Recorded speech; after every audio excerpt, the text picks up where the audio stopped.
गोस्वामी तुलसीदास जी महाराज जिन्होंने मानस की रचना की, वो पहले ब्याह नहीं कर रहे थे, लेकिन वो कथा इतनी अच्छी करते थे कि एक ब्राह्मण उनसे कथा में रीझ गया और पीछे पड़ गया, मेरी बेटी से ब्याह करो, मेरी बेटी से ब्याह करो। गोस्वामी जी बोले भैया हमको ब्याह के चक्कर में नहीं पड़ना, हमको कथा वथा में ही रहने दो बस, ठीक है। इतने में ही महाराज देवादिदेव महादेव प्रकट हो गए और प्रकट होकर के गोस्वामी जी को कहा कि तुमको उस ब्राह्मण की बेटी से ब्याह करना है, उसी से तुम्हारा मंगल होगा। गोस्वामी जी बोले जब महादेव कह रहे हैं तो इसका मतलब है निश्चित मेरा मंगल ही होगा। गोस्वामी जी ने जैसे ही ब्याह किया, ब्याह के बाद गोस्वामी जी की बुद्धि बदल गई। कैसी हो गई?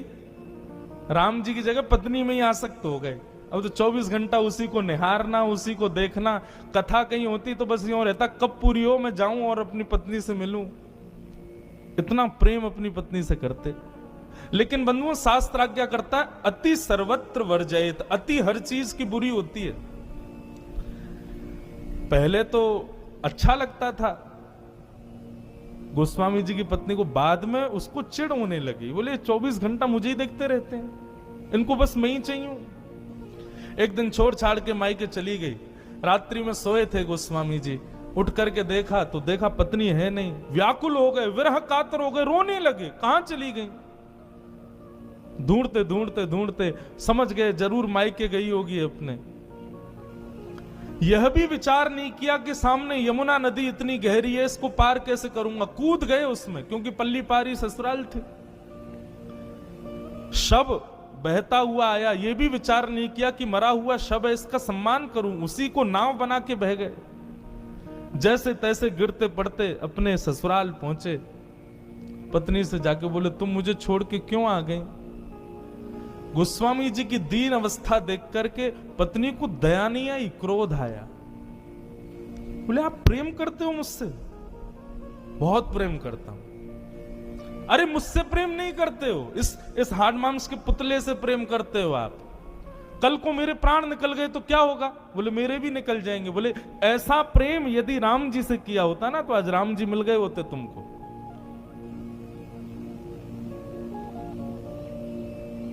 जब धुतकारा पत्नी ने, गोस्वामी जी के नेत्र एक क्षण के लिए बंद हो गए। उन्होंने अपनी संपूर्ण स्थिति को देखा। सारा शरीर अस्त व्यस्त हो गया, शरीर से दुर्गंध शव की आ रही है, कांटे लगे हैं पैरों में। ऐसी दीन अवस्था एक साधारण सी कन्या के लिए मेरी, और वह भी मेरे सामने खड़े होकर मुझे ही डांट रही है।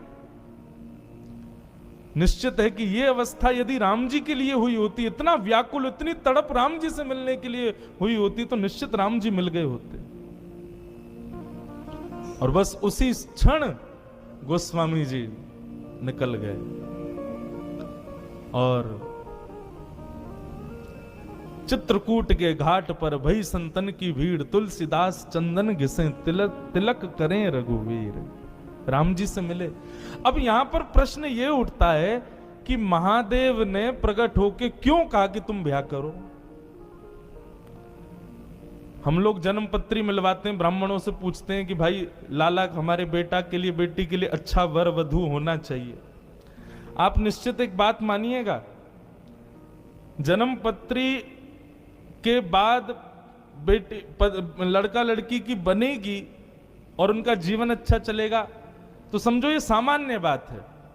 लेकिन लड़की के घर आते ही उसकी विपरीत बुद्धि से पति का यदि रिक्रिएशन हो गया, उसकी बुद्धि शायद और कहीं लग जाए, किसी और भाव में आ जाए, तो निश्चित समझना ये संबंध उसी भाव से हुआ है जिस भाव से गोस्वामी जी का हुआ।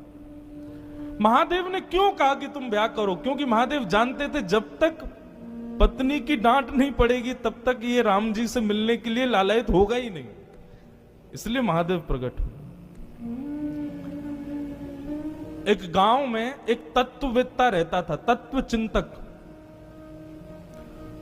उनकी पत्नी बड़ी खतरनाक थी, मारती थी उनको, गांव के सामने पीट देती थी कभी कभी तो। लेकिन वो तत्ववेत्ता थे, सब उनका सम्मान करते थे। एक गांव का बालक, उसका पूरा परिवार उसके पीछे पड़ा था, ब्याह कर लो, ब्याह कर लो, ब्याह कर लो। तो उसने बहुत मना किया। अंत में जाके उसने कहा कि ऐसा क्या बहाना लगाऊं कि मेरा ब्याह ही ना हो। तो उसने कह दिया यदि वो तत्ववेत्ता बोल देंगे कि ब्याह कर लो तो मैं कर लूंगा, क्योंकि उसको लगा वो कभी नहीं बोल सकते। उनकी पत्नी इतनी खतरनाक है, वो सबको यही राय देंगे कि भाई तुम भी ब्याह मत करो। गांव के सब लोग गए तत्ववेत्ता के पास, जाके बोले हमारा बेटा ब्याह नहीं कर रहा, कह रहा आप कहोगे तो करूंगा। बेटे ने कहा कहिए भगवान मुझे ब्याह करना चाहिए कि नहीं? बोले बिल्कुल कर लो, अभी कर लो, इसी वक्त कर लो। बालक बोला आप कैसे कह सकते हो, आप तो खुद दूध के जले हो, छाछ फूंक फूंक के पीनी चाहिए और दूसरों को भी बोलना चाहिए ऐसा ही कि फूंक फूंक के पियो जल ना जाओ।